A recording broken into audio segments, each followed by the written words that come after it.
Puis j'ai juste vécu la guérison comme miraculeuse à ce moment-là.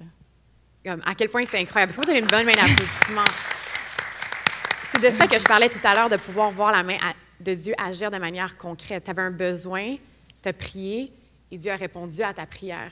Puis pour moi, je trouve ça incroyable. Puis je suis sûre, puis en ayant une conversation avec toi, tu me l'as confirmé que ce moment-là dans ta vie a été vraiment un point tournant dans ta foi, puis t'a permis de pouvoir voir que Dieu est fidèle, puis que lorsque tu exerces ta foi, que tu peux voir un miracle se produire, que tu peux voir sa main agir dans ta vie. Quel impact cet événement-là a eu à ce moment-là et a encore jusqu'à aujourd'hui dans ta vie? Honnêtement, je suis le genre de personne qui comme on parlait tantôt, que je dépends beaucoup de mes propres forces. Et ça, ce que ça a changé, c'est que déjà, il n'y a pas une journée que ça ne passe pas par ma tête. Ça passe tout le temps. Comme, wow, j'ai jamais tombé malade depuis. Puis, tu sais, ce que ça a changé, puis qu'est-ce que je suis devenue maintenant, c'est que je sais que comme Dieu, dans son temps, c'est parfait, puis que, tu sais, comme, je ne sais pas comment l'expliquer.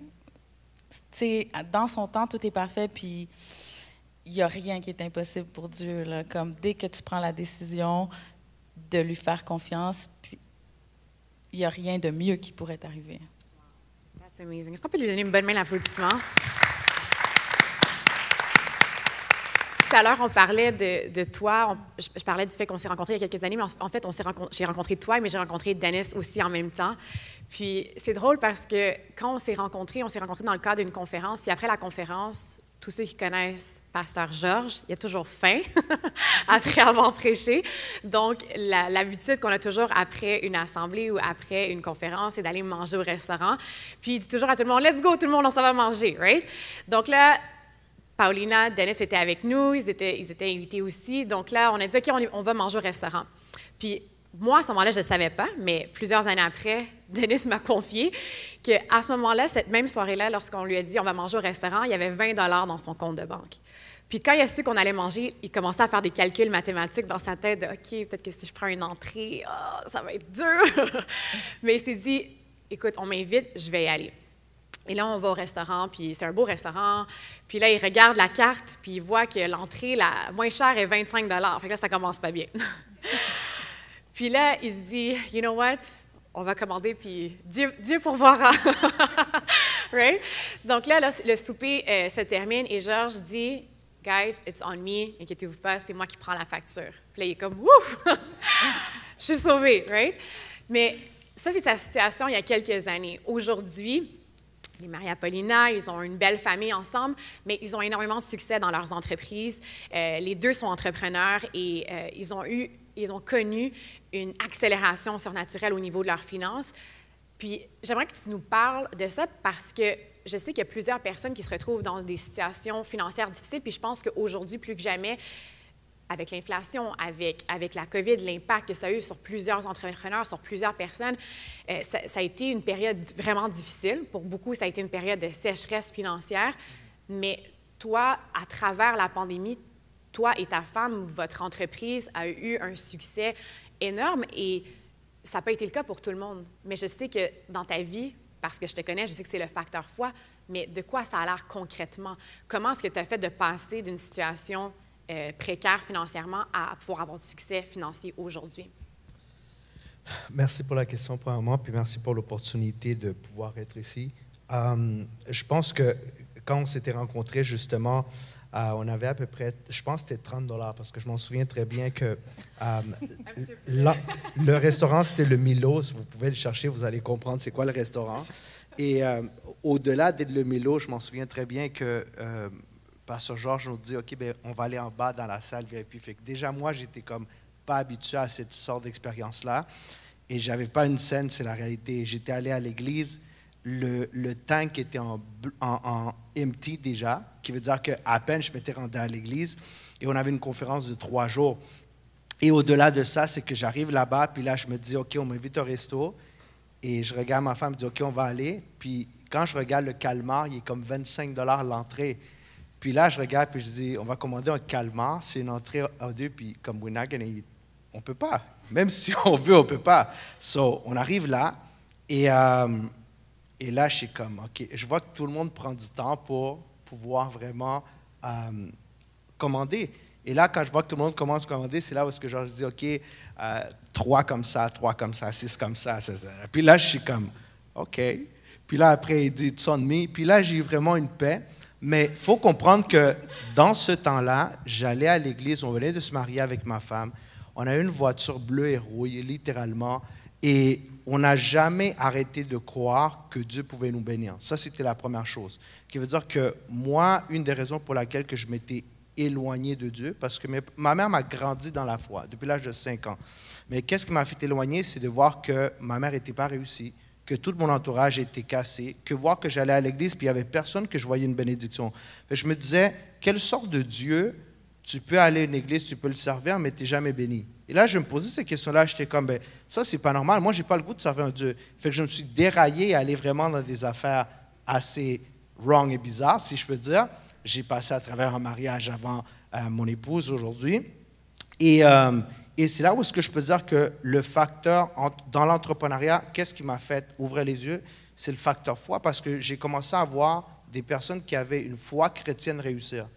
Et Dieu travaille tout le temps d'une manière incroyable où est-ce que quand il y avait un speech qui était donné, zéro chrétien, c'était un speech, conférence entrepreneuriale, quelqu'un disait un mot sur Dieu, ou sur la foi, ou sur ici, ou sur là-bas, puis moi j'ai dit, mais moi je veux connaître son Dieu a l'air nice, est-ce que je peux le connaître ce Dieu-là? Et c'est comme ça que Dieu m'a travaillé tranquillement là-dedans. Et si je peux dire, je pense que sans la foi, il y a des choses, c'est impossible de réussir. 1.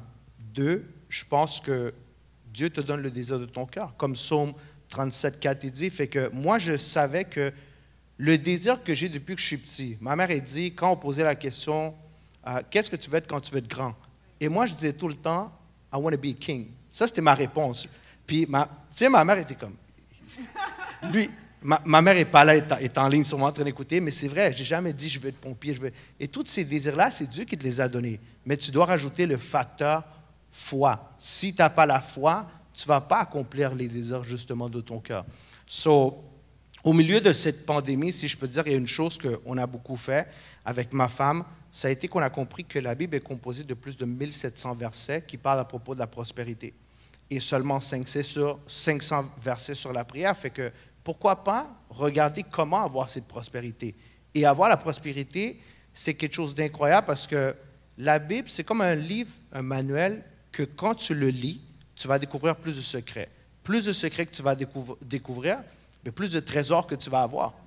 Et c'est ça que j'aime de la Bible, c'est que je dis, OK, si j'ai des secrets là-dedans, pourquoi aller chercher d'autres livres? Et c'est là où ta foi, elle grandit, et tu dis, OK, si je fais ça, ça me donne ça. Si je fais ça, ça me donne ça. Si je fais ça, ça me donne ça. Fait qu'au milieu de la pandémie, un des versets qui me sortait, ou des histoires qui me sortaient beaucoup dans la Bible, c'est que chaque fois que Dieu bénissait son peuple, c'était au milieu de la guerre, au milieu des problèmes. Au milieu, il disait, OK, et le peuple avait, disons, une guerre, et là, il sortait avec les trésors, justement. Puis là, j'ai dit, mais Seigneur, si tu me bénis seulement quand c'est les bons moments, we're not in a good deal. Ça c'est pas un bon deal. Moi, je suis fils des rois. Je dois être béni tout le temps parce que je veux glorifier ton nom. Et moi, j'ai décidé d'abandonner une vie au complet de choses wrong, de plein d'affaires bizarres. C'est la vérité, on va dire les vraies choses. Et quand j'ai décidé d'abandonner tout ça, d'ailleurs, je n'ai pas décidé. Dieu me les a enlevés, qui est une autre chose différente. On va dire les vraies choses. On avait dit un real talk, non? Real talk. Parce que quand tu viens à Dieu, Dieu s'assure de te nettoyer au complet. Enlever toutes les choses bizarres que tu avais pour que quand il donne des bénédictions, elles soient plus grandes et que tu dises vraiment, c'est grâce à Dieu que tu les as eues. Et le facteur foi au milieu de cette pandémie a été, OK, il y a peut-être une pandémie, peut-être plusieurs business sont en train de fermer, mais personnellement, moi, je sais que si je donne mes dîmes et mes offrandes, la Bible dit qu'il va ouvrir les éclus des cieux et que toutes les bénédictions vont tomber sur moi. Moi, je m'en fous qu'il y ait une pandémie, pas de pandémie, les business y ferment. Moi, il va produire des clients. C'est comme ça que ça marche. Et moi, j'ai un real talk avec Dieu. Comme je prends ma douche et je parle avec Dieu. Je dis, OK, how are we going to do it? Comment est-ce qu'on va faire ça aujourd'hui? How are you going to bless me? Parce que plus tu me donnes, plus que je bénis ton royaume. C'est comme ça que ça marche. So, le facteur foi pour moi est dans toutes les choses dans ma vie. Toutes. Famille, business, santé. Je me dis, si ça n'existe pas dans le ciel, ça ne devrait pas exister dans la terre. C'est aussi simple que ça. Mais j'aime beaucoup ce que tu partages parce que je sais que des fois, les dîmes et les offrandes, c'est un sujet qui est touchy, que les gens ne comprennent pas. Mais la réalité, c'est que la loi de la semence et de la récolte, que tu y crois ou que tu y crois pas, elle existe. Et dans l'Église, même à l'extérieur de l'Église, il y a énormément de gens qui ont énormément de succès dans la vie, qui sont des philanthropes et qui donnent parce qu'ils savent que lorsque tu donnes, dans l'univers, il y a quelque chose qui s'active. Dieu active quelque chose qui cause cette bénédiction-là. Donc, dans le monde spirituel, ça s'active dès que tu commences à semer. Donc, de la même manière que toi, tu as partagé aujourd'hui que lorsque tu as dit « You know what? Moi, je vais faire cette alliance-là avec Dieu, je vais investir, il va y avoir une récolte. » Pour moi, je trouve ça powerful parce que beaucoup de personnes, et Pasteur Jean, j'en parle souvent, prient pour leurs finances, mais gardent leurs finances. Et malheureusement, en gardant, ce qui reste dans ta poche, en réalité, c'était ta semence. Mais si tu la gardes dans ta poche, elle va rester toujours une semence. Mais lorsque tu la mets dans une terre qui est fertile, automatiquement, il va y avoir du fruit. Donc, je trouve que qu'est-ce que tu partages, c'est vraiment puissant. Puis, c'est la solution pour beaucoup de personnes qui ont besoin d'avoir ce succès financier. Mais ce que j'aime aussi, c'est que je vous connais et vous êtes des personnes qui sont travaillantes aussi. Parce que l'idée, c'est pas juste de semer and just wait, right? Donc, le but, la foi, en réalité, c'est une foi qui doit être active. La foi, c'est de pouvoir mettre en action la parole de Dieu aussi. Puis Dieu dit qu'il ne bénit pas non plus les gens qui sont paresseux. Et je sais que vous êtes deux personnes qui sont travaillantes aussi. Donc, de combiner travail et le facteur foi et l'investissement, je pense que c'est vraiment ça la recette pour ce succès financier. Do you agree with me? Oui, parce que dans le fond, je pense qu'on a commis l'erreur que tu as dit auparavant, qui veut dire d'énormément prier. Arriver au facteur d'énormément jeûner aussi et ne pas travailler. Et ne pas travailler. Vivre sur cette foi, fake it foi, si je peux dire, parce que si tu y crois, il y a une action que tu dois faire. Tu dois te mettre en position pour que Dieu te bénisse. Une des choses que j'ai compris en écoutant un entrepreneur, c'est que tu ne peux pas être dans un travail 9 à 5 et demander à Dieu qu'il te bénisse parce que tu n'as pas besoin de foi. Tu travailles tous les jours, tu finis ton travail, tu as payé là. Tu n'as pas besoin de prier, Seigneur, s'il vous plaît, débloque mes finances. You don't need that. Tu finis jeudi, tu as mal fait ta job, tu as bien fait. Mais quand tu es dans le monde des affaires, quand tu es dans les investissements, c'est là où est-ce que ta foi est vraiment ébranlée, ta foi est vraiment OK. Est-ce que c'est vrai ou c'est pas vrai? So, tu dois mettre le travail quand tu vois rien. Tu dois faire comme un arbre de bambou, où est-ce qu'énormément d'années, il va être arrosé, il va être travaillé, et après, il va faire un grand travail. C'est la même chose avec Dieu. Tu vas travailler, et quand Dieu va voir que tu es prêt et qu'il peut te faire confiance avec peu, il va te donner justement beaucoup. Mais tu dois être prêt à travailler pour avoir les bénédictions. Sinon, je ne connais aucune personne, qui soit chrétien ou pas, qui est bénie sans travailler et seulement avec prier. None. That's it. I like that. Merci. Est-ce qu'on peut donner une bonne main d'applaudissement à Dennis? Merci pour ton partage. Bon, who's next? Christelle? Les femmes d'abord? Good. Pour moi, honnêtement, aujourd'hui, juste le fait de vous avoir les deux ici, où est-ce que vous allez partager votre histoire, votre témoignage, for me, it's so amazing, parce que maintenant, ça fait quoi? Ça fait faire 2 ans qu'on se connaît, presque? 1 an ou 2 ans? 2 ans, je pense. 2 ans déjà. Oh my gosh, time flies. Puis, c'est incroyable parce que Christelle et Reg, pour ceux qui ne savent pas, moi, j'ai commencé à les connaître parce qu'ils étaient mes clients. Puis, à travers le temps qu'on a passé ensemble, à chaque fois que je les voyais, une fois de temps en temps, je faisais juste, drop une petite semence ici et là, partager un peu sur ma foi. Puis j'avais ce désir-là de pouvoir les connecter justement à l'Église essentielle. Puis aujourd'hui, de pouvoir les voir évoluer, les voir grandir dans leur foi, pour moi, c'est quelque chose d'extraordinaire. Mais je sais qu'ils n'ont pas grandi nécessairement avec cette foi-là. Donc, Christelle, de ton côté, je sais que tu as connu la foi à travers tes grands-mamans, si je ne me trompe pas. Et aujourd'hui, tu as ta propre foi, tu as ta propre relation avec Dieu et tu as expérimenté toutes sortes de belles choses à travers cette relation-là. mais ça n'a pas toujours été comme ça, puis c'est pas toujours appuyé sur Dieu dans tes décisions et dans tout ce que tu entreprenais. Donc, comment tu faisais avant? Quel genre de personne tu étais? Parle-nous un petit peu de Christelle avant pour qu'on puisse comprendre ton évolution jusqu'au jour d'aujourd'hui. Okay. Premièrement, je voulais vraiment te remercier pour cette opportunité-là. Sérieusement, comme on était très loin de s'imaginer qu'un jour on partagerait notre histoire de foi sur un stage d'église. Donc, vraiment, merci. Merci à tous les deux, comme dropping bombs. C'était incroyable. On n'a pas eu le mémo pour les vestes en jeans, mais c'est vraiment comme... Merci pour votre partage. Moi, honnêtement, effectivement, j'ai des grands-parents, disons, qui vont à l'église religieusement. Donc, il y a des traditions, il y a des paroles qu'on récite sans vraiment savoir qu'est-ce que je récitais ever. Il y a des colliers. Anyway, je dirais pas dans tous ces détails-là, vous savez de quoi je parle. Donc, j'ai vraiment été comme... J'ai grandi dans ça sans savoir vraiment qui était Dieu, pourquoi je priais, c'est quoi que je disais. I really didn't know. Pour moi, je faisais un poème, comme si je le récitais à l'école. Donc, j'ai jamais eu cette connexion. Jamais, jamais. Pour moi, c'était pas ça. Donc, qui j'étais avant, c'était une personne... Et by the way, j'ai lu la Bible comme si je lisais un roman, de A à Z, comme une histoire. Et après, pour ma culture générale, j'ai lu la Torah, j'ai lu le Coran. Pour moi, c'était tout juste pour mon histoire, ma culture personnelle. Donc, il n'y avait vraiment aucune connexion avec tout ce que je faisais, que je croyais que je faisais dans cette espèce d'espace de Dieu que je ne savais pas c'était qui en réalité. Qui j'étais avant, je ne remonterai pas trop loin, mais juste avant que je connaisse vraiment, que j'ai une relation en fait avec Dieu, c'est une personne extrêmement reckless que j'étais, téméraire en français, je pense. J'étais hyper téméraire, j'avais un caractère de overachiever. Donc, un projet sur projet, sur projet, sur projet, sur projet, des investissements sur investissements, n'importe comment, n'importe quoi. Dis-moi, on va faire ça, je vais te dire oui. Comme il n'y avait absolument rien qui était réfléchi dans ma vie. J'étais juste en train de faire 1 million d'actions en l'air.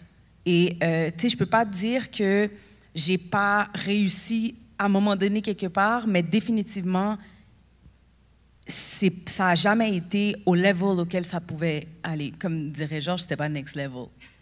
So, j'étais aussi impulsive dans mes décisions. Comme je disais, comme il n'y avait rien de réfléchi, je priais sur rien. Donc, c'était un peu un n'importe quoi, en fait. Puis, qu'est-ce qui est arrivé? Est-ce qu'il y a eu un élément déclencheur qui a fait qu'il y a eu un shift dans ta manière de penser? Ou est-ce que les choses ont changé? Oui, absolument. Honnêtement, en 2016, Dieu a mis plein de personnes dans ma vie. C'est weird comment c'est arrivé. J'ai ouvert, en fait, une entreprise, un gym, qui s'appelait le Fit Club à Laval. Puis, j'ai rencontré une batch de personnes chrétiens qui venaient de tous des endroits différents. Fait que ils ne sont pas venus ensemble, ils sont juste tous venus séparément. Puis, ils parlaient tout le temps de ce Dieu, de Dieu, de Dieu. Puis, j'étais très comme... I thought I knew God. Fait que j'étais comme, de quoi il parle? Comme, c'est pas nice comme ça, là. So, je pense que ce qui a à retenir ici, c'est que des fois, Dieu va mettre des gens dans ta vie qui vont juste semer des petites graines de temps en temps. Puis, à un moment donné, tu vas comprendre exactement pourquoi ils étaient mis dans ta vie à ce moment-là. Comme Paulina disait, comme c'est en son temps que les choses se développent. Donc, j'ai eu à un moment donné, dans cette business-là, il y a eu un chaos spirituel. Je ne rentrerai pas dans les détails, mais il y a eu vraiment comme une grosse tempête inexplicable que toutes ces personnes-là ont commencé à m'expliquer ce que je ne pouvais pas voir avec mes yeux qui se passait spirituellement. It was that weird. Comme, si vous ne comprenez pas, je ne comprenais pas non plus. Donc, j'ai vraiment commencé à m'intéresser à, OK, mais c'est quoi vraiment que la parole dit profondément? Comment que je peux faire pour que quand je la lis, le message, je le comprends et que j'arrête de le lire comme un roman? Donc, c'est vraiment comme ça que j'ai commencé à avoir un déclic sur ma perception, qu'elle n'était pas nécessairement la bonne perception de Dieu. C'est là que j'ai commencé à me connecter un petit peu plus. Puis j'ai eu des mentors spirituels, ta cousine d'ailleurs, puis c'est comme ça qu'on s'est connus, qui vraiment ont fait un énorme changement dans ma vie. Puis j'ai commencé à vraiment plus prier d'une façon différente. Comme Dennis disait, je parlais à Dieu comme si c'était mon boy, là. C'était plus autant comme rigide et carré et poétique. Donc, c'est vraiment comme ça que ça a commencé pour moi. Et j'ai commencé à ressentir une paix intérieure incroyable dans toute la tempête que je vivais.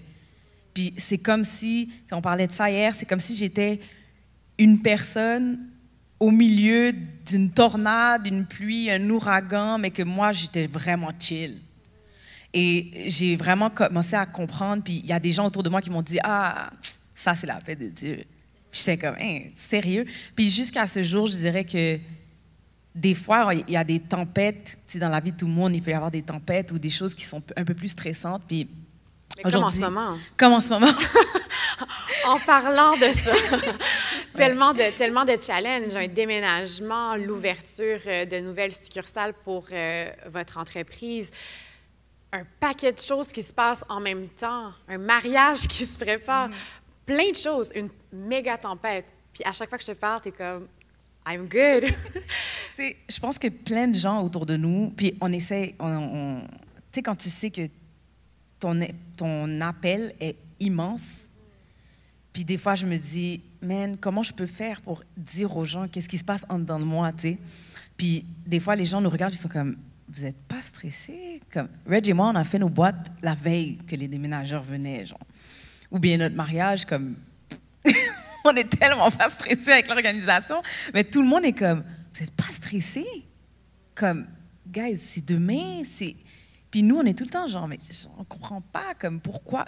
Et puis, je pense qu'on est tellement... On a tellement foi que tout va juste s'enligner, qu'on est j'ai zéro once d'inquiétude pour mes finances, pour ma santé, pour mes entreprises, pour peu importe la tempête, je suis zéro inquiète. J'ai une paix à l'intérieur de moi. Puis tu sais, même Reg, à qui ça a pris un petit peu plus de temps, il racontera son histoire. Des fois, il me disait genre, mais babe, comme t'es pas stressée. Puis je sais pas, je peux pas t'expliquer, je suis pas stressée. Donc aujourd'hui, je comprends. Toi, tu me le dis tout le temps, plein de monde me le dit, plein de gens, amis chrétiens me disent tout le temps, ça, c'est la paix de Dieu. Puis pour moi, c'est vraiment ça, pour moi, la foi que tout va bien aller, j'ai zéro doute là-dessus. Puis c'est ça qui me fait avancer dans la vie. Puis je pense que c'est tellement puissant ce que tu partages parce que souvent, les gens pensent que avoir la paix, c'est dans une situation où est-ce que tout va bien. Les gens sont comme « Ah oui, je suis calme, oui, ça va bien, mais tes circonstances sont vraiment pas compliquées en ce moment. C'est facile pour toi de bien aller dans cette situation-là, mais c'est au milieu de la tempête, au milieu d'une crise, au milieu d'une situation impossible. Quand on a un diagnostic, c'est quand toutes ces choses-là arrivent que c'est là le moment d'exercer sa foi, puis de dire « OK, Seigneur, je te remets la situation. Il n'y a rien que moi je peux faire en ce moment de plus. Je peux juste faire le mieux que moi je peux faire, mais le reste, c'est entre tes mains. » Puis de pouvoir apprendre à let go and let God, je pense que c'est tellement quelque chose de puissant. Puis je pense qu'il y a beaucoup de gens qui peuvent prendre ce concept et le mettre en pratique dans leur vie et voir une réelle différence parce qu'aujourd'hui, on vit tellement de situations stressantes. Travail à l'extérieur, juste le climat politique, tout ce qui se passe peut créer plein de stress dans notre vie. Mais de se dire, OK, non, Dieu est avec moi, il est pour moi et je l'ai déjà vu agir dans le passé, je sais qu'il va le faire encore aujourd'hui. It's a powerful thing. Alors, on peut donner... vas-y. Je vais juste dire une dernière chose. J'ai prié pour cette paix. J'ai prié, puis je prie tous les jours pour dire comme, donne-moi la paix, puis augmente ma foi. Tout le temps. Pour moi, c'est un deal que j'ai avec Dieu. So, c'est comme ça n'arrive pas juste comme ça, comme I prayed for that. So, juste cette foi, dans cette prière-là, pour cette paix, elle est tellement grande que c'est juste un no-brainer. Est-ce qu'on peut donner une bonne main d'applaudissement? Reg. Tu vois, t'aimes tellement m'agacer. Dieu à mon bac. Il voulait t'agacer aussi. Donc, ce matin, je veux que tu puisses nous partager un petit peu sur toi. Bon, moi, je connais un peu ton histoire. On a eu la chance de pouvoir être invités chez vous. Vous nous avez raconté un peu votre background, votre histoire, de où est-ce que vous venez. Puis, pour moi, je trouve ça juste incroyable de voir ton cheminement avec Christelle, puis où est-ce que vous êtes rendu aujourd'hui, de pouvoir voir votre succès, non seulement relationnel, votre succès dans vos entreprises, le succès dans ce que vous accomplissez au quotidien. Puis je pense que vous êtes un exemple à suivre pour beaucoup de gens. Beaucoup de gens vous suivent, beaucoup de gens vous voient comme des mentors.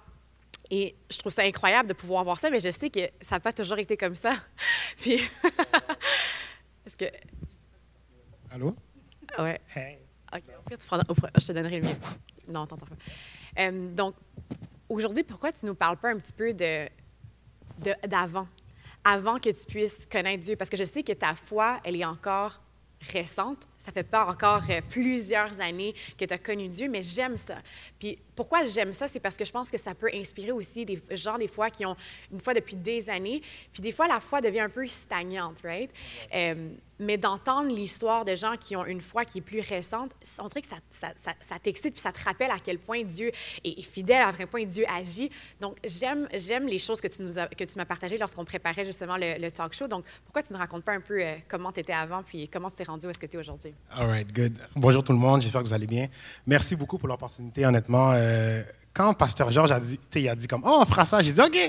Puis là, hier, on me dit « Ah ouais, dans le fond, c'est demain ». Je dis « Oh ». J'étais comme « Ah, OK, je pensais que c'était une joke ». Mais moi, je dis oui. Honnêtement, je dis oui à tout. Et puis après ça, I deal with it. But yeah. La personne que j'étais avant, dans le fond, moi, j'ai été élevé, on est 6 enfants. Je suis le dernier. J'ai 33 ans. Ma plus vieille sœur, elle a 17 ans, elle a 50. Alors, tu sais, j'ai vraiment une grosse famille. Puis ma mère, elle nous a toujours éduqués dans la foi. Elle est plus catholique, mais son but, c'était pas vraiment d'avoir catholique ou chrétien, c'était juste, il faut que tu crois en Dieu, il faut que tu lises ta Bible, etc. Puis elle me répétait souvent quand j'étais jeune, puis tu sais, quand on est jeune, on ne comprend pas vraiment, puis j'étais comme, ah, whatever, c'est pas vraiment important. Long story short, je vieillis, je fais beaucoup d'erreurs dans ma vie. Et ensuite, on ouvre une entreprise, je rencontre cette belle demoiselle à côté de moi et plusieurs années après, elle commence vraiment à plus avoir la foi. Avoir la foi, croire. Et puis, je ne sais pas s'il y a des gens qui regardent en ce moment ou même ici, des fois, ça peut être le gars ou la femme. La femme entreprend quelque chose, puis en tant que gars, on est toujours un peu réticent sur tout ce qui est nouveau. Surtout quand ça vient quelque chose de spirituel que tu ne comprends pas vraiment. Ça a l'air comme nice, ça a l'air comme intéressant, mais tu es encore très, très réticent. Puis moi, je faisais toujours des jokes avant, comme... je ne sais pas si je devrais dire ça. Moi, j'étais comme...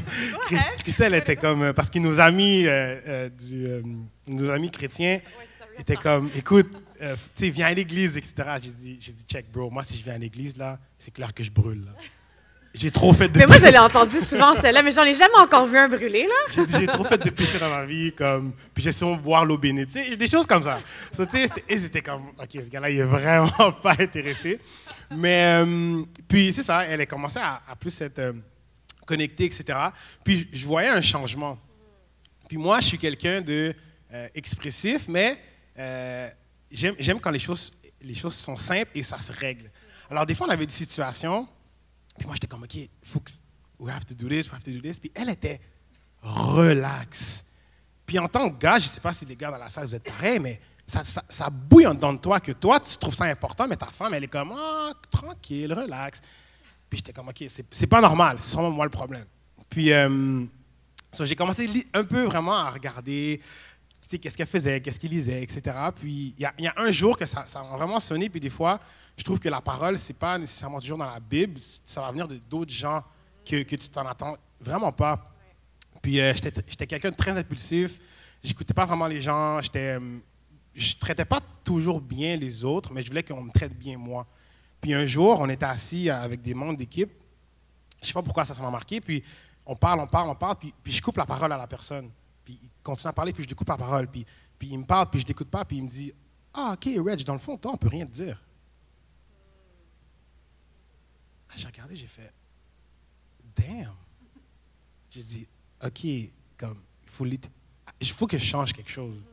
Il faut que je change quelque chose. » Puis ce que j'ai commencé à faire après, j'ai dit « OK, ben, comme moi, je suis dans l'entrepreneuriat, tu sais, je vais aller sur YouTube, puis je vais regarder des personal development, que sûrement plusieurs personnes. Puis j'ai commencé à lire des livres. Puis je faisais ça, puis je lisais, puis à un moment donné, je me dis, tu sais quoi, laisse-moi ouvrir la Bible. Let me give it a try. Let me give it a try, right? Yeah.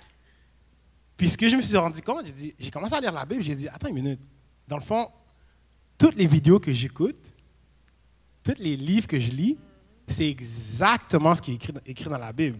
Mais les gens, ils disent juste pas. Ils pensent que c'est eux qui l'ont inventé, mais honnêtement, tout écrit noir sur blanc dans la Bible. Ils font juste le prendre et le mettre dans leurs mots à eux. Puis j'ai fait, OK, you know what, scratch that. Puis j'ai vraiment commencé à lire la Bible. Puis moi, dans tout ce qui est comme les versets et tout, je suis vraiment horrible. Je connais aucun verset. Mais je sais quand je lis quelque chose, que l'impact que ça me fait. Puis souvent, ce qu'on fait, c'est qu'on lit quelque chose, mais on ne le met pas en action. Puis on a parlé les quatre de ça, c'est de faire l'action. Alors, moi, c'est vraiment mon motto qui est très simple. C'est what would Jesus do? C'est tellement une phrase simple. Exact. But it means everything. Exactement. Puis à chaque situation, parce que ta vie est constituée de plusieurs décisions dans la journée. Si tu as une mauvaise journée aujourd'hui, ça veut dire que tes décisions n'étaient peut-être pas les meilleures hier et avant-hier. Alors, à chaque décision, à chaque embûche, je suis toujours comme, OK, relax, sois pas impulsif, puis, OK, ben, what would Jesus do là? Puis, ça m'aide vraiment à devenir une meilleure personne. Non, je ne suis pas parfait, c'est sûr, j'ai encore mes lacunes, je ne fais pas la vaisselle, là, c'est correct, mais...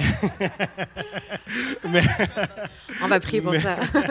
Mais, tu sais, c'est encore un work in progress, mais je trouve qu'il y a plusieurs personnes qui essaient de trouver la sauce magique quand ils commencent à devenir plus croyants. Mais il n'y a pas nécessairement de sauce magique. C'est juste comme, lis la Bible, puis essaie de vraiment la suivre le mieux que tu peux dans les actions dans la journée, puis dans les décisions que tu vas prendre tout au long de la journée, que ce soit avec des gens ou avec ta business, avec ta famille, etc. Puis je trouve que c'est vraiment, vraiment ça qui m'aide, puis qui me donne encore plus la foi de jour en jour parce que ça fonctionne. Puis il n'y a rien qui a autant fonctionné que ça maintenant. So, ouais. Thank you. Est-ce qu'on peut donner une bonne main d'applaudissement? J'aime ce que tout le monde partage aujourd'hui parce qu'il n'y a personne qui a parlé de trucs far-fetched. Tout le monde a parlé des choses qui sont réelles, des choses que tout le monde peut relate avec. Vous pouvez relate avec Reg, vous pouvez relate avec Christelle, vous pouvez relate avec Dennis, avec Paulina, puis bientôt, sûrement avec Kathleen aussi. Mais c'est des choses qui sont réelles, des choses qui sont vraies. On parle des choses de la vie, puis à quel point Dieu répond à ce que tu as besoin spécifiquement toi. Ici, on parle de caractère. Et combien, justement, pensent qu'avoir un fort caractère, c'est juste dire tout haut ce qu'on pense. Puis on parlait de ça, justement, la semaine passée avec Alexis, où est-ce que son caractère a été transformé. Mais pour que ton caractère soit transformé, il faut que tu ouvres la porte aussi pour que Dieu puisse le transformer.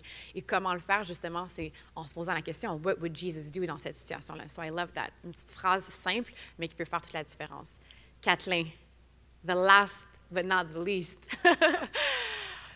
Aujourd'hui, tu te parlais tout à l'heure quand tu m'introduisais que ça fait quelques années maintenant qu'on se connaît. Moi, j'ai pu voir justement ton évolution durant les dernières années, te voir grandir, de pouvoir te voir évoluer dans ta foi spécifiquement, mais aussi en tant qu'homme. Aujourd'hui, tu es un entrepreneur. Mais aujourd'hui, on a un panéliste d'entrepreneurs, hein, c'est vrai? Tout le monde est entrepreneur ici. Puis j'ai pu te voir évoluer dans ton entreprise. Tu es un gars qui a toujours eu une tête sur les épaules, qui sait où est-ce qu'il s'en va, qui est focused. Mais tu as eu des moments aussi dans ta vie où est-ce que tu as vécu des challenges, tu as vécu des situations difficiles qui n'ont vraiment pas été évidentes, puis que tu étais vraiment à terre, mais que tu t'es tourné vers Dieu. Puis aujourd'hui, on peut voir qu'il a définitivement agi parce qu'on peut voir l'homme que tu es devenu aujourd'hui. Mais parle-nous un petit peu de ce moment dans ta vie où est-ce que nothing made sense anymore, puis que tu étais vraiment à terre. Qu'est-ce qui s'est passé? Ouais. Juste avant, je veux juste que vous sachiez que tout ça, c'est pas organisé, c'est pas stagé. Je veux dire, toutes les histoires que vous voyez, puis le verset que Sabrina a choisi, puis tout ça, je veux dire, que moi j'ai choisi. Moi, je ne savais pas qu'elle avait choisi le même verset que moi. Elle m'a appelé, quoi, hier ou avant-hier? Oui, mais je ne savais pas partager mon verset. Elle ne m'avait pas partagé, moi non plus, puis je ne savais même pas que je faisais le talk show. Ouais. Donc tout ça, là, je veux juste dire, c'est vraiment live, vrai, comme ça ne peut pas être plus vrai que ça. Même les histoires, là, c'est... Mais, ouais, par rapport à moi, comment ça a tout commencé par rapport à moi? C'est vraiment lorsque, par rapport à mon ex-copine. Donc, je sortais avec une fille qui n'était pas sauvée, elle était musulmane. Je suis resté 6 ans et demi avec elle, puis je veux dire, j'ai commencé environ à 17 ans jusqu'à peu près 23, 24 ans. Donc, oui, c'est vraiment dans la fleur de l'âge où comme on commence à grandir, puis je veux dire, lorsqu'on passe d'adolescent à adulte, à jeune adulte et tout ça. Donc, vraiment dans la fleur de l'âge. Puis, La relation en question s'est mal terminée, vraiment mal terminée. Puis, c'était une fille avec qui je me voyais faire ma vie et tout ça. Puis, comme je dis, ça s'est vraiment mal terminé. Je ne veux pas rentrer dans les détails, mais puis j'étais vraiment déboussolé. Comme tu as dit, j'étais à terre. J'étais comme, parce que j'avais mis, moi quand je me donne à quelqu'un, je me donne à 110%. Puis ça m'avait mis à terre la manière que ça s'était terminé, puis je ne savais plus quoi faire, puis je dormais pas, je mangeais plus. Moi qui adore, genre j'aime manger, j'adore manger aussi, j'adore. J'aime aller au gym puis tout. Je faisais plus rien de tout ça, absolument plus rien. Même ma mère ne comprenait pas. Elle faisait à manger, puis je ne mangeais pas. Ou je faisais comme si je mangeais pas, je faisais absolument rien. Puis, comme tu l'as dit, j'étais vraiment à terre. Puis c'est vraiment là que j'essayais de trouver des solutions. Je me disais, OK, j'arrivais pas à dormir. Est-ce que je me demandais, est-ce que je dois aller voir un psy? Je ne comprends pas. Est-ce que c'est ça? J'avais jamais vraiment vécu une dépression. Quelqu'un qui est dépressé puis qui était en dépression, je ne savais pas c'était quoi. Moi, je pensais que c'était, honnêtement, pour les gens qui étaient faibles. Mais je veux dire, moi, ça ne va pas m'arriver. Vous me voyez, moi, non, ça ne m'arrivera pas. Mais j'ai réalisé que j'étais en dépression. Puis quand on pense dépression, ben, on pense à psychologue. Donc moi, je pensais, OK, est-ce que je dois faire ça? J'ai dit, je n'ai pas l'habitude. Non, je ne sais pas. Puis je connaissais Dieu. Mais pour moi, Dieu, il était là, puis moi, j'étais là, tu comprends? Pour moi, Dieu, j'allais le rencontrer quand j'allais être mort. Puis, tu sais, mes parents, puis tout, c'est comme avec ma mère, c'est un peu comme Christelle dit, c'est un peu plus niveau peut-être catholique, puis tout ça. Donc, c'est vraiment les versets de la Bible. On va à l'église à Noël, à Pâques, chemise, cravate, puis, tu sais, le Dieu est là. Puis, j'avais jamais eu une relation avec lui. Je ne savais même pas qu'on pouvait avoir une relation avec lui. Moi, je pensais, c'est tu fais tes trucs, puis après ça, tu montes en haut. Donc là, c'est là justement que j'ai commencé à vraiment vouloir créer cette relation. Donc, je venais à l'église où on était avant, puis j'entendais des messages que oui, il faut avoir cette connexion avec Dieu.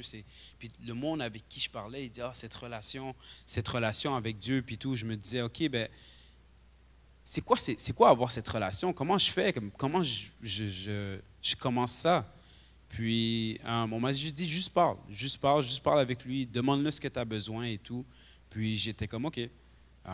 Donc là, lorsque j'étais vraiment au plus bas, j'ai commencé à lui demander des petits détails. Donc, j'allais vraiment de petit pas à petit pas. Je lui demandais, j'aimerais ça que tu agisses dans ça. J'aimerais ça que tu agisses dans ça. J'aimerais ça que tu agisses dans ça. Puis je ne priais pas vraiment. Je faisais juste lui parler, comme que tu dis, que ce soit dans ta douche. Souvent, je lui parle dans mon auto. Moi, dans mon auto, je lui parle très, très, très souvent. Donc, je lui parlais, je lui demandais des petits détails qui agissent dans ça. J'avais besoin d'une réponse là, une réponse là, une réponse là. Puis là, des fois, il me le donnait instantanément, comme tu parlais un peu. Mais des fois, il attendait un petit peu. Donc, il me faisait vraiment travailler à travers toute la situation. Puis, c'est à travers ça, justement, que j'ai pu créer cette connexion avec lui. Je suis comme, OK, c'est vrai. Donc, c'est vraiment vrai ce qu'il dit. Donc, c'est de là que ça a commencé lorsque j'étais à table. Mais j'aime ça parce que tu dis que c'est comme si tu as un peu testé, justement, tu étais par terre, puis tu t'es dit, OK, qu'est-ce que je peux faire maintenant pour me sortir de la situation? OK, Dieu, peux-tu répondre à cette prière-là, à cette prière-là, à cette prière-là? Puis à chaque fois, de le voir agir, ça t'a montré qu'il était réel, qu'il était concerné pour toi, puis qu'il agissait. Maintenant, quand ces choses-là sont arrivées, qu'est-ce que ça a créé à l'intérieur de toi qui t'a permis de pouvoir soutenir ta foi puis de pouvoir te rendre où est-ce que tu es aujourd'hui? Bien, ça m'a montré, que je n'étais pas tout seul. Parce que, un peu comme Paulina, moi, je suis le genre de personne que si je veux que quelque chose soit accompli, je le fais par moi-même. Absolument par moi-même. Donc, j'aime pas rely on the people. J'aime vraiment le faire par moi-même. Puis je sais que si ça va arriver, c'est moi qui le fais. Donc là, je savais que, comme je t'ai dit que j'étais à mon plus bas, que j'avais quelqu'un qui était là. J'avais cette présence qui était là. Je le sentais dans mon cœur. Puis, ce qui était fou, c'est que un très bon ami à moi, que lui n'est pas sauvé, lui est musulman, mais on était ensemble puis on passait beaucoup de temps ensemble. Donc, on allait au gym le soir. On finissait les gyms à 3 heures du matin, je ne vous niaise même pas, il était 3 heures du matin, on était dans le spa du gym, puis on parlait, puis c'est là que justement le Seigneur me parlait. Parce que non seulement il y avait des paroles pour moi, mais à travers moi, il parlait à lui aussi. Donc, des fois, je lui disais des choses, puis il dit, « Yo, bro, ça vient d'où? » J'ai dit, « Je sais pas, mais c'était dans mon cœur, mais c'était pour toi. » Puis il me rappelait le lendemain, il dit, « Ah, merci pour ce que tu m'as dit. » Puis continuellement, c'est des choses qui arrivaient. Des fois, c'est des gens autour de moi qui me disaient quelque chose, je le prenais, puis je le mettais en application, puis je sais que ça venait du Seigneur. Donc, il agissait vraiment, la manière qu'il agit, c'est vraiment de gauche et à droite, autant pour moi que pour les gens qui sont autour de moi. Donc, éventuellement, ce que ça a emmené, c'est que maintenant, je sais que s'il y a une situation qui est difficile ou quoi que ce soit, je sais que je ne suis jamais tout seul. Je sais que je ne suis jamais tout seul, puis que quand il y a quelque chose qui veut que je dise à quelqu'un, je le sens directement que ça vient du cœur. Ça ne vient pas de la tête. Quand le Seigneur, en tout cas pour moi, je ne sais pas pour vous, mais quand il me parle, ça vient du cœur et non pas de la tête, puis on le sent, c'est présent. Puis ça m'a, passé à travers tout ce qui s'est passé avec la situation, avec mon ex-copine, puis que j'étais vraiment dépressif, puis que j'ai même pas eu besoin d'aller prendre un psy ou des affaires comme ça, honnêtement. Comme, ça s'est tout rétabli. J'ai recommencé à manger, j'ai recommencé à m'entraîner, j'ai recommencé à faire tout ce que je faisais auparavant. Pourquoi? Parce que la manière qui m'a aidé, ça m'a juste bâti cette carapace spirituelle. Puis aujourd'hui, avec ça, je sais que ça soit dans n'importe quel domaine, que ce soit dans ma carrière, dans n'importe quoi qui peut arriver, je sais qu'il y a à côté de moi, he got my back. Donc oui, ça m'offre également la paix. Au niveau des finances, ça me permet d'être plus sage. Puis je veux dire, même au niveau de mon caractère, parce que moi, j'étais quelqu'un qui était très cocky. Très, très, très cocky. Puis ça m'a permis justement de travailler sur cet aspect-là, puis ça m'a permis de m'améliorer en tant que personne également. Wow! Est-ce qu'on peut donner une bonne main d'applaudissement?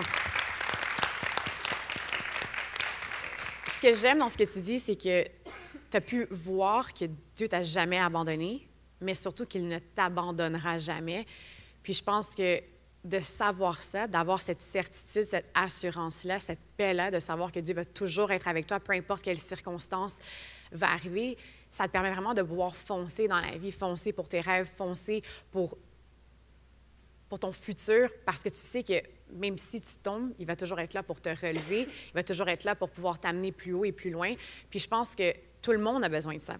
Puis ce que je trouve qui est extraordinaire aujourd'hui à travers chacune de vos histoires, puis honnêtement, je trouve ça fou parce que la semaine passée, quand je parlais avec Alexis, avec Alex, avec Céline, avec Mike, puis je leur posais la question, pour toi, c'est quoi la foi en 2022? Tout de suite, leur réponse, ils l'ont donné automatiquement. C'était tellement facile, c'était tellement fluide. Ils avaient tout de suite quelque chose à dire. Pourquoi? Parce que c'est des gens qui exercent leur foi au quotidien.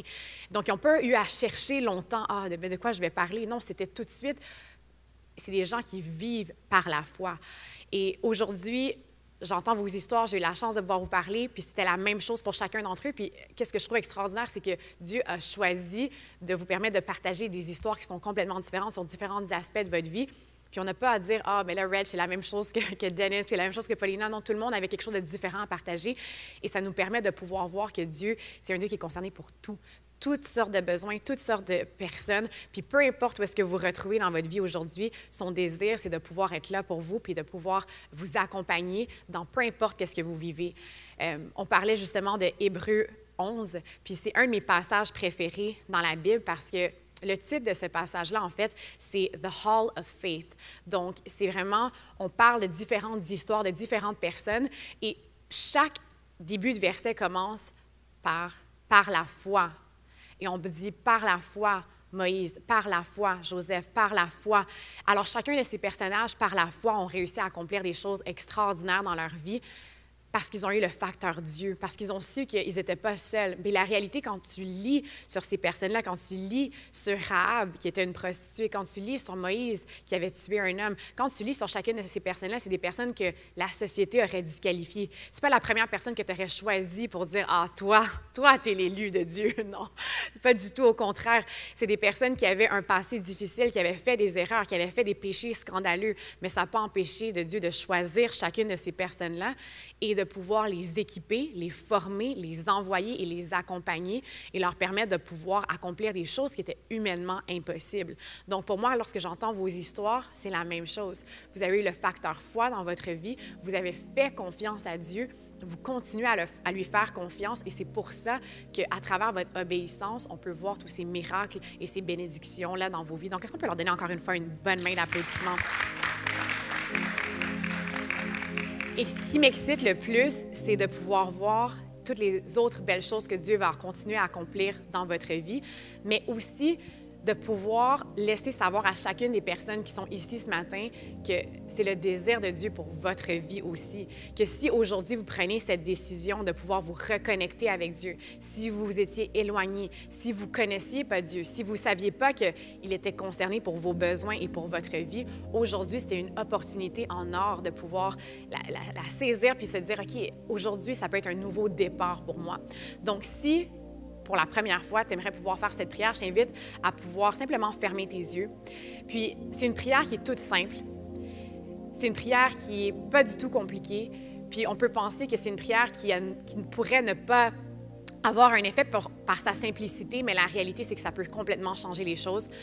Donc, je t'invite à répéter après moi, Seigneur Jésus, je t'invite aujourd'hui à être le Seigneur et le Sauveur de ma vie. Dans le nom de Jésus, Amen. Une simple prière qui a la capacité de te reconnecter avec ton Père céleste. Une simple prière qui te donne cette connexion avec lui et qui te permet de pouvoir être appelé enfant de Dieu. Puis, le bénéfice de pouvoir être appelé enfant de Dieu, c'est d'avoir accès à la vie éternelle, mais également de pouvoir avoir accès à une vie bénie. Dieu nous a envoyés sur cette terre pour pouvoir vivre une vie épanouie. Et il veut être avec nous dans tout ce que nous entreprenons, dans tout ce que nous vivons. Donc, aujourd'hui, c'est une opportunité de pouvoir te reconnecter avec lui. Alors, si tu as fait la prière pour la toute première fois, je t'invite à prendre le petit carton qui se retrouve à côté de toi, sur ton siège. C'est écrit « Connect » dessus. C'est quoi encore qu'il écrit? Connexion, je pense, si je ne me trompe pas. Donc, si tu veux prendre le temps d'écrire ton prénom, ton nom de famille, il y a quelques questions parce qu'on veut apprendre à te connaître davantage, mais surtout, on veut pouvoir rester en communication avec toi. On a des équipes de gens qui appellent toutes les nouvelles personnes qui viennent à l'Église pour la première fois parce qu'on veut pouvoir t'intégrer à la famille. Ici, ça fait quelques années que je connais quelques personnes qui sont ici. Il y en a d'autres qui sont nouveaux, mais ici, on est une grande famille et on aime ça pouvoir passer du temps ensemble, vivre en communauté, have a good time together. Donc, si c'est ta première fois, on t'invite à pouvoir le remplir, puis on veut rester connecté avec toi. Donc, je prends le temps encore une fois de vous dire merci pour vos partages, pour vos histoires. Puis, comme j'ai dit tout à l'heure, j'ai juste hâte de voir toutes les belles choses que Dieu va continuer à accomplir dans votre vie. Et sur ce, on vous laisse sur Essential Worship. Merci.